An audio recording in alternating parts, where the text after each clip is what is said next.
There was a berry so nutritious that Soviet scientists classified research about it as a state secret. The berry survived Siberian winters that killed every other fruit. It produced harvests 2 weeks before anything else ripened. It contained more antioxidants than any berry ever tested. Soldiers who ate it reported better night vision, faster recovery, and resistance to illness that seemed almost impossible. The Soviet government planted it across collective farms in the coldest regions, where blueberries froze and strawberries died. This berry thrived. It became a strategic crop because it could grow where nothing else would. For 70 years, this berry remained virtually unknown outside Russia and Japan. Not because it stopped working, because the countries that grew it didn't share their research. Because the nursery industry couldn't profit from a plant that lives 50 years. Because you cannot sell replacement bushes to people who plant once and harvest for a lifetime. Today, the blueberry industry generates $4.8 billion annually. They don't want you to know that a berry exists that's more nutritious, easier to grow, survives colder temperatures, and produces 3 times longer than blueberries. But the truth can't stay buried forever. In this video, we're uncovering the complete story of the honeyberry, the Siberian superfruit that Japanese farmers called the berry of long life and good vision, the plant that Russian scientists studied for decades while the West grew inferior alternatives, and the berry that still outperforms anything at your grocery store. By the end, you'll understand why you've been growing the wrong berry your entire life, and you'll know exactly how to grow the one that actually makes sense. Number 1. The Siberian secret. In the frozen wilderness of Siberia, where winter temperatures drop to negative 50 degrees Fahrenheit, almost nothing survives. Trees freeze solid, soil becomes concrete. Animals that don't migrate die within hours of exposure. This is one of the harshest environments on Earth, and yet one berry thrives there, Lonicera caerulea, the honeyberry, known in Russia as Gimalost, known in Japan as haskap, known to the indigenous Innu people as the berry of long life and good vision. This plant doesn't just survive negative 50, it's adapted to it. The wood is hardy to negative 50, the roots are hardy to negative 50. The flowers, incredibly, survive temperatures of negative 8 degrees Fahrenheit while in bloom. That last fact changes everything. Fruit trees die when late frosts hit their flowers. A single cold night in spring can destroy an entire year's apple harvest. Peach flowers die at 28 degrees. Cherry blossoms die at 27 degrees. Blueberry flowers die at 25 degrees. Honeyberry flowers survive down to negative 8.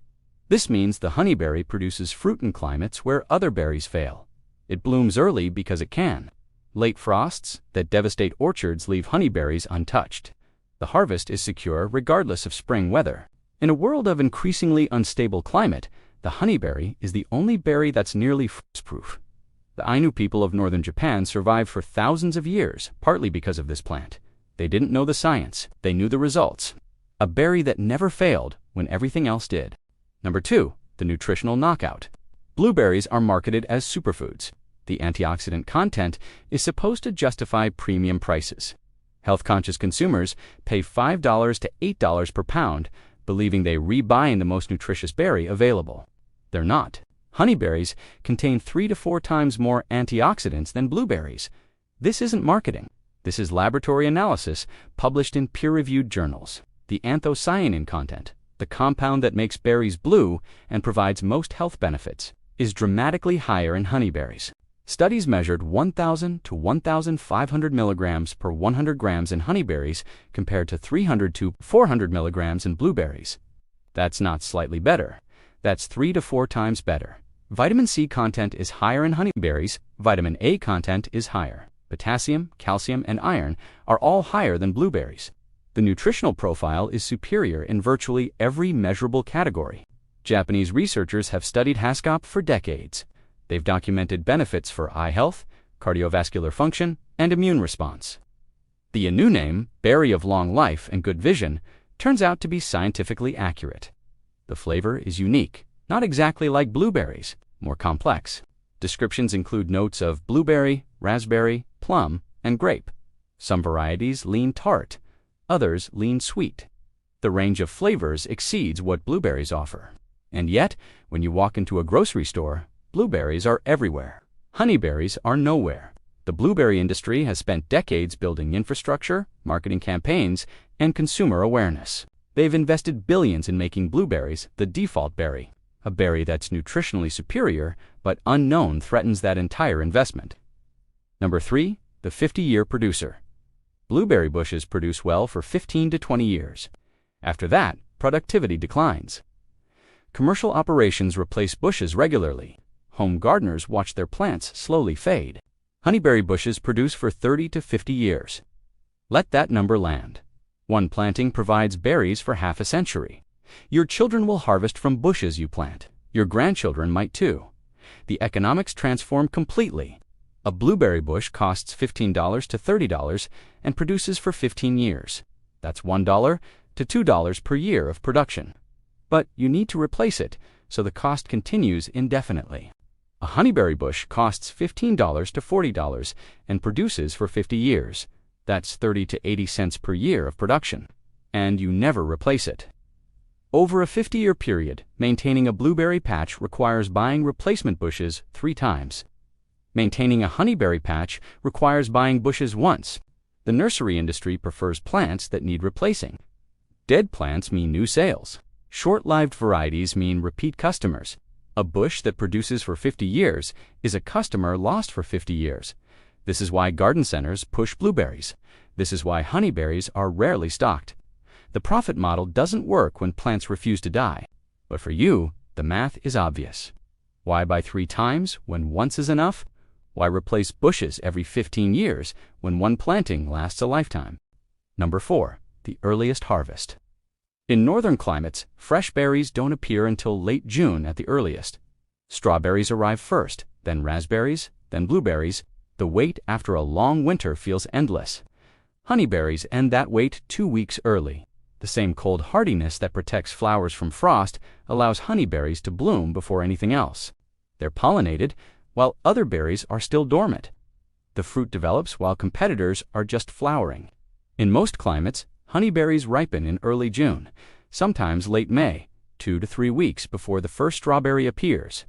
This was strategically valuable in traditional societies. The hungry gap between winter stores running out and summer harvests coming in was dangerous. A berry that bridged that gap was worth more than gold. It's valuable today for different reasons. The first berries of the season command premium prices at farmers markets. While other vendors are still waiting for their crops, honeyberry growers are selling. The early market window has less competition and more eager customers. For home gardeners, the psychological value is immense. After months of winter, that first fresh berry signals the growing season has truly arrived. Getting that signal 2 weeks earlier transforms the entire experience. The honeyberry isn't just earlier, it's reliably earlier. That frost-proof flowering means the harvest date is consistent year after year. No anxious watching of weather forecasts. No hoping late frosts don't hit. The berries come when they're supposed to come. Number 5. The no-fus-growing blueberries are notoriously demanding. They require acidic soil with pH between 4.5 and 5.5. Most garden soil is too alkaline. Gardeners must add sulfur, peat moss, or other amendments constantly. The pH drifts, the plants struggle. It's endless adjustment. Blueberries require consistent moisture. To dry, and they suffer. To wet, and roots rot. The watering balance is precise and unforgiving. Blueberries require specific pruning schedules. Miss the timing, and you cut off next year's fruit. Prune wrong, and the bush becomes unproductive. Honeyberries require almost none of this. They tolerate soil pH from 5.0 to 8.0. This covers virtually every garden soil in existence. No amendments, no constant testing, no fighting your native soil conditions. They tolerate both drought and wet conditions.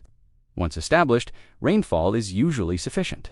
No irrigation systems, no careful moisture monitoring.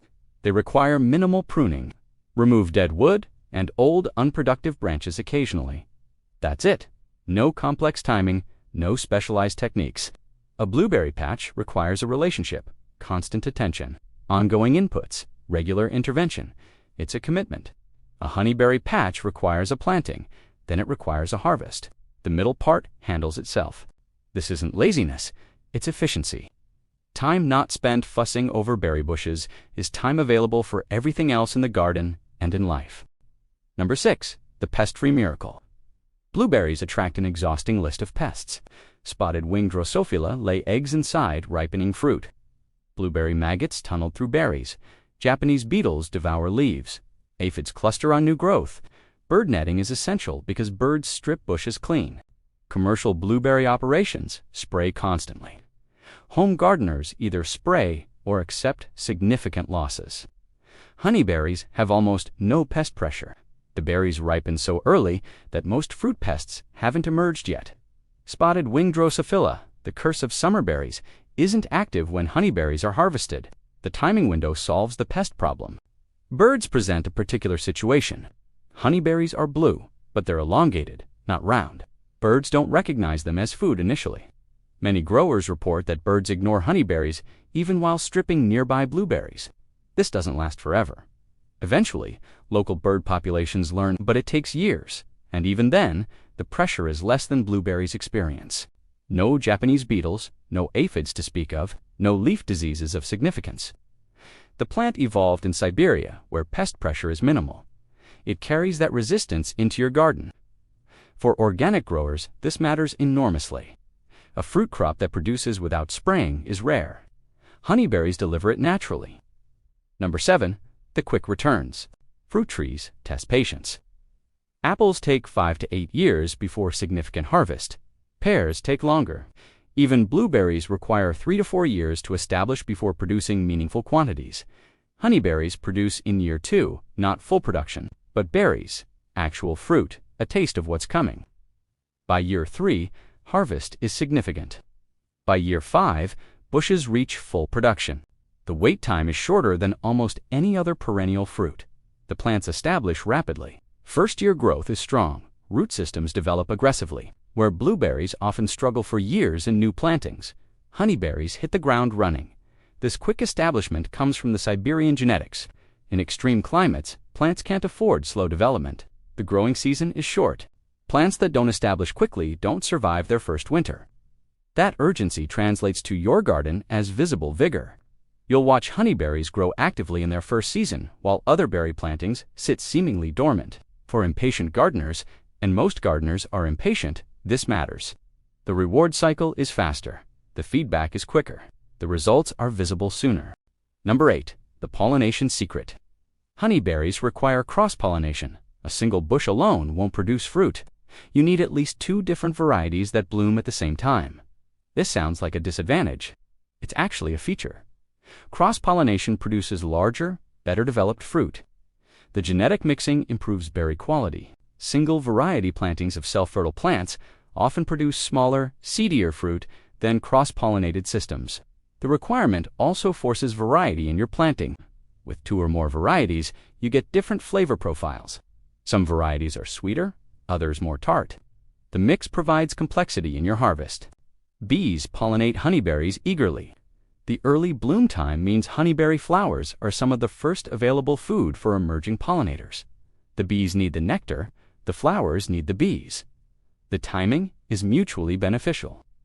Modern breeding has created varieties specifically selected for compatible bloom times. Purchasing from reputable nurseries ensures you get varieties that work together. This is not a complex matching exercise, it's simply selecting 2 instead of 1. Many gardeners prefer this requirement. It forces a minimum planting that provides meaningful harvest. A single bush of anything is a token effort. 2 or more is a commitment to actual production. Number 9. The varieties that matter. Not all honeyberries are equal. First-generation varieties had small fruit and bitter flavors. They gave the species an unfair reputation. Modern breeding has transformed what's available. The University of Saskatchewan has led North American development. Their varieties produce berries twice the size of wild types with dramatically improved flavor. Names like Borealis, Tundra, and Honeybee represent years of selection. Japanese breeding programs focused on desert quality, varieties like Indigo Gem and Aurora balance sweetness and acidity for fresh eating. These are meant for the hand, not just processing. Russian varieties emphasize productivity and hardiness.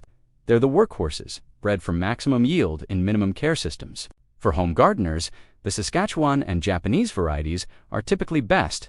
They're selected for qualities that matter to people eating berries fresh. Variety selection affects bloom timing. Choose varieties marked as compatible or from the same breeding program.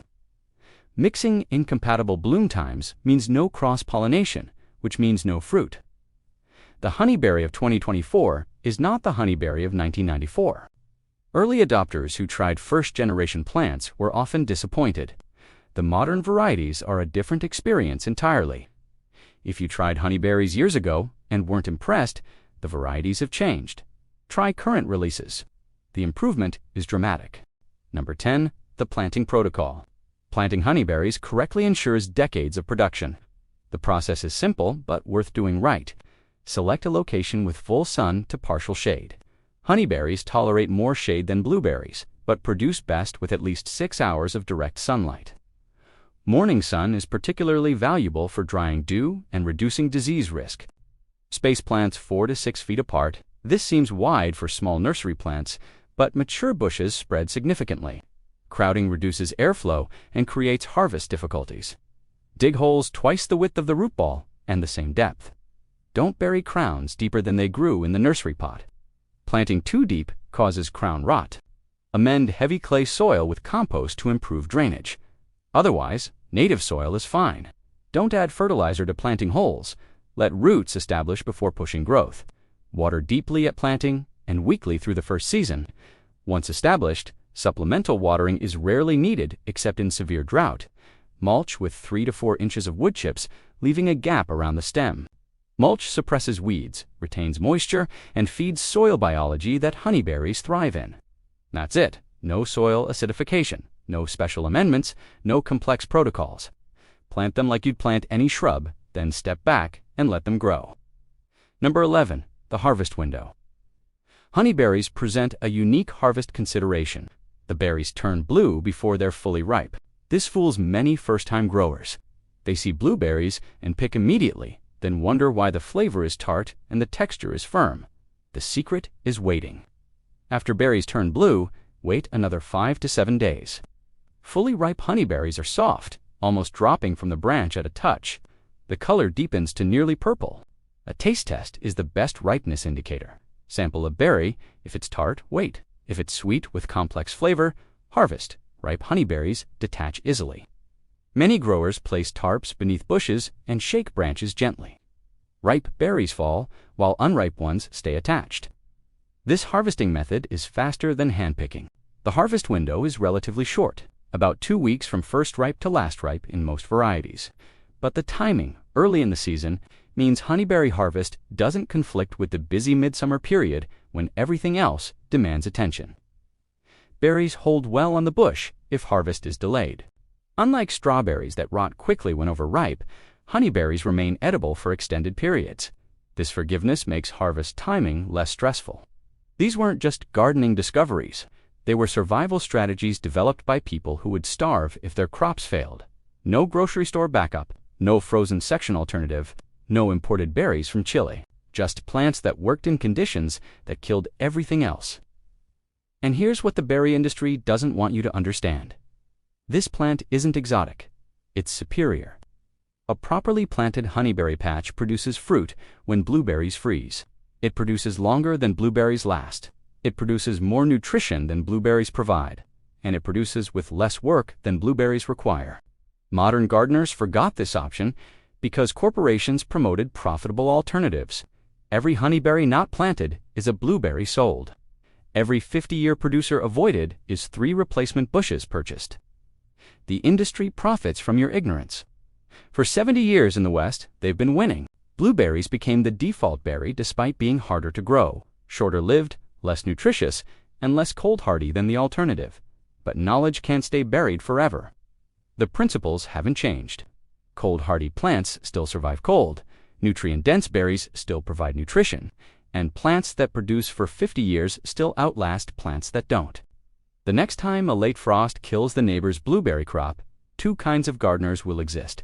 Those staring at damaged bushes that needed protection they couldn't provide, and those harvesting honeyberries from plants that didn't notice the frost happened. If this knowledge matters to you, subscribe now.